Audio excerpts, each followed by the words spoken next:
Hi అండి. ఈరోజు tiffin కోసం అయితే మనం పులిహోర రెడీ చేస్తున్నాము. దానికి సంబంధించిన అన్ని ఐటమ్స్‌ని కూడా రెడీ చేసుకున్నామండి.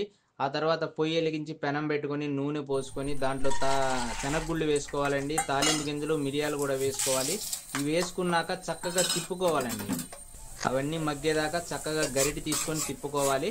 ఆ తర్వాత దాంట్లో మనం పచ్చిమిర్చి, అలాగే కరివేపాకు, కొత్తిమీర కూడా వేసుకోవాలండి. ఇప్పుడు కూడా చక్కగా తిప్పుకోవాలి గరిటె తీసుకొని తిప్పుకోవడం అనేది కంపల్సరీగా అండి.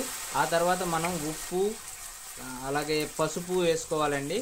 ఉప్పు పసుపు వేసుకొని కూడా చక్కగా మొత్తం కలిసేలాగా తిప్పాలండి. ప్రతిసారి కూడా తిప్పడం అనేది కంపల్సరీ అండి. ఆ తర్వాత మనం ముందుగా రెడీ చేసుకున్నటువంటి చింతపండు పేస్ట్ని వేసేయాలండి. చింతపండు పేస్ట్ వేసాక మాత్రం ఎక్కువసేపు తిప్పాల్సి ఉంటుంది. ఎందుకంటే ఆ పేస్ట్ అంతా కూడా దాంట్లో మిక్స్ అవ్వాలి కాబట్టి ఎక్కువసేపు తిప్పుకొని మొత్తం పేస్ట్ అంతా కూడా కలిసిపోయింది అనుకున్నాక మనం ముందుగా రెడీ చేసుకున్నటువంటి రైస్ని దాంట్లో వేసేసుకోవాలండి. ఎంత క్వాంటిటీ కావాలో అంత రైస్ని వేసుకోవాలి. ఆ తర్వాత పొయ్యి కట్టేసుకొని తిప్పుకోవచ్చండి. అయితే అక్కడ నుంచి తిప్పుకోవడం ఇబ్బంది కాబట్టి కింద పెట్టుకొని చక్కగా కలుపుకోవచ్చు. గరిటితో తిప్పుకోండి. ఆ రైస్ అనేది ఆరాక చేత్తో కలపండి అండి. చేత్తో కలిపితేనే మనకి బాగా అనేది రైస్కి ఆ పేస్ట్ అనేది అంటుతుందండి, కలర్ఫుల్గా వస్తుంది. పులిహోర అయితే రెడీ అయింది. సో తిని టేస్ట్ ఎలా ఉందో చెప్దాము. సో పులిహోరలో నేను మిరపకాయ అంటే నాకు చాలా ఇష్టం అండి పులిహోరలో.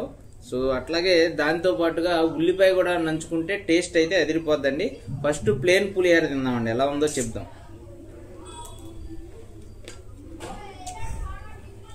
బాగుందండి, చాలా బాగుంది. ఇప్పుడు ఉల్లిపాయ నంచుకొని తిందామండి. ఈరోజు టిఫిన్ ఇదేనండి.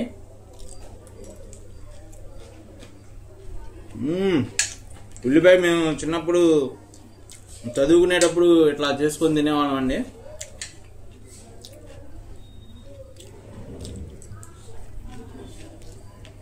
బాగుంది. ఇప్పుడైతే మిరపకాయ నంచుకుందామండి. మిరపకాయ మెత్తగా ఉండాలండి, కరకరలాడితే నాకు నచ్చదు. ఈ మిరపకాయ మెత్తగా ఉంది.